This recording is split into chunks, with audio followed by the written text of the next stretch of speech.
Shalom jemaat yang terkasih, bangkit dan bercahayalah. Saya percaya sepanjang bulan Maret ini kita telah banyak sekali mendapatkan renungan firman Tuhan tentang bergerak menjangkau jiwa. Dan saya percaya juga itu memotivasi kita untuk juga boleh memperhatikan orang lain, terutama mereka yang membutuhkan kesaksian akan Kristus, yang membutuhkan lawatan Tuhan, yang membutuhkan jamahan Tuhan dalam kehidupan mereka. Nah, saudara yang kasih dalam Tuhan, kalau kita memahami dengan baik di dalam real ataupun secara nyata dalam kehidupan, ada kalanya kabar baik pun bisa ada yang menolak, ada yang menentang, bahkan ada yang melakukan perlawanan dan mengancam dengan penganiayaan. Nah, saudara yang kasih dalam Tuhan, seringkali maksud dan kabar baik tidak selamanya diterima dengan baik pula oleh orang-orang di sekitar kita. Ya, nah saudara, ada sebuah teladan yang bagus dari kehidupan seorang yang bernama Yeremia.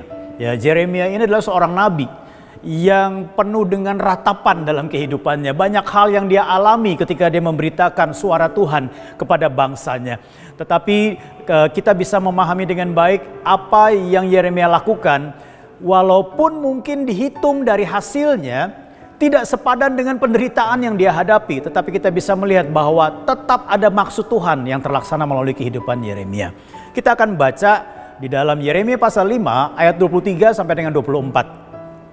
Tetapi bangsa ini mempunyai hati yang selalu melawan dan memberontak. Mereka telah menyimpang dan menghilang. Mereka tidak berkata dalam hatinya, baiklah kita takut akan Tuhan Allah kita yang memberi hujan pada waktunya, hujan pada awal musim maupun hujan pada akhir musim, dan yang menjamin bagi kita minggu-minggu yang tetap untuk panen. Saudara, perhatikan baik-baik ketika Yeremia berbicara atas nama Tuhan, ketika Nabi Yeremia menyampaikan suara Tuhan, bangsanya tidak memperdulikan, bangsanya tetap memiliki hati yang melawan Tuhan, bangsanya memiliki hati yang memberontak kepada Tuhan. Saudara yang kasih dalam Tuhan, bagaimana dengan kehidupan kita hari ini? Ketika saudara sudah mulai bersaksi, saudara sudah mulai menyampaikan firman Tuhan kepada orang-orang yang saudara anggap butuh keselamatan dari Tuhan, kepada orang-orang yang membutuhkan Injil sebenarnya dalam kehidupan mereka. Ketika engkau mendapati orang-orang yang suka menentang, ketika engkau mendapati orang-orang yang suka memberontak, ketika engkau mendapati orang-orang yang tidak peduli dengan pesan yang kau sampaikan, perhatikan hal ini yang perlu engkau lakukan, yaitu dua hal. Yang pertama adalah tetaplah taburkan kesaksian. Kesaksian yang bagaimana? Ini penting sekali. Ya, saudara yang kasih dalam Tuhan, ketika kita menghadapi orang-orang yang suka memberontak, suka melawan, bahkan sepertinya tidak memiliki minat terhadap kebenaran firman Tuhan atau Injil, kita tetap taburkan kesaksian melalui apa? Cara hidup. Karena seringkali cara hidup yang sesuai dengan kebenaran lebih keras berbicara dari apa yang dapat kita beritakan kepada mereka.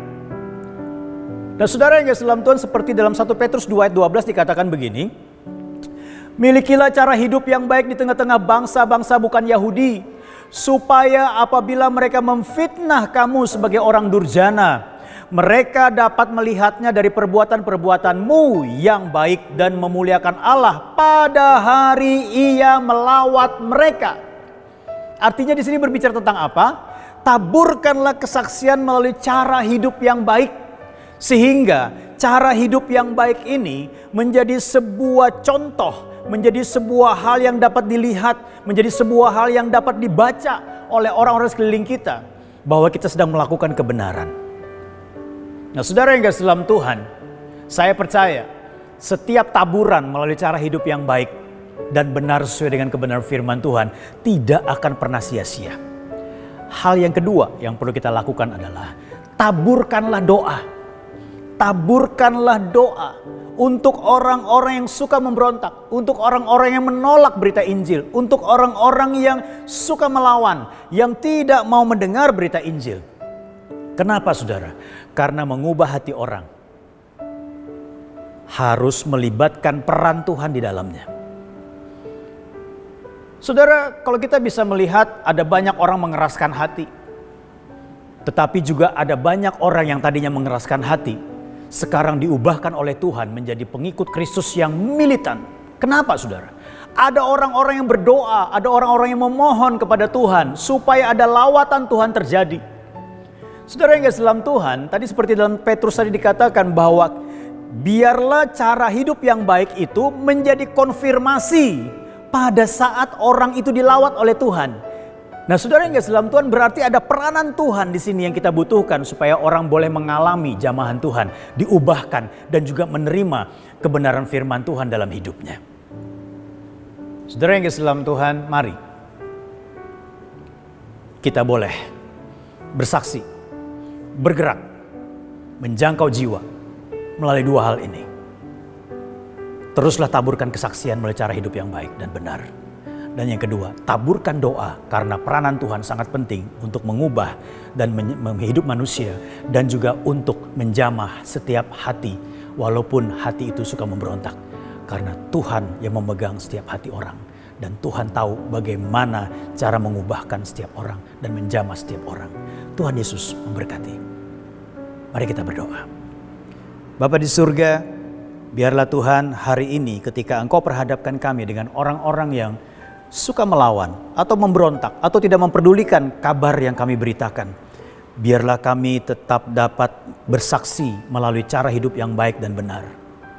Biarlah kami tetap dapat menaburkan doa-doa kami karena kami percaya menjangkau jiwa, memenangkan orang, membutuhkan peranan Tuhan yang dapat menjamah setiap hati. Beri kami kekuatan Tuhan untuk boleh meneladankan, untuk boleh menyaksikan cara hidup yang baik dan benar. Dan biarlah kami boleh terus diberikan kekuatan untuk berdoa bagi setiap orang yang membutuhkan berita Injil dan keselamatan, sehingga mereka juga boleh menjadi orang-orang yang menerima Engkau sebagai Tuhan dan Juru Selamat, dan mereka boleh mengalami jamahan Tuhan yang luar biasa dan menyelamatkan itu. Dalam nama Tuhan Yesus kami berdoa. Amin. Tuhan Yesus memberkati.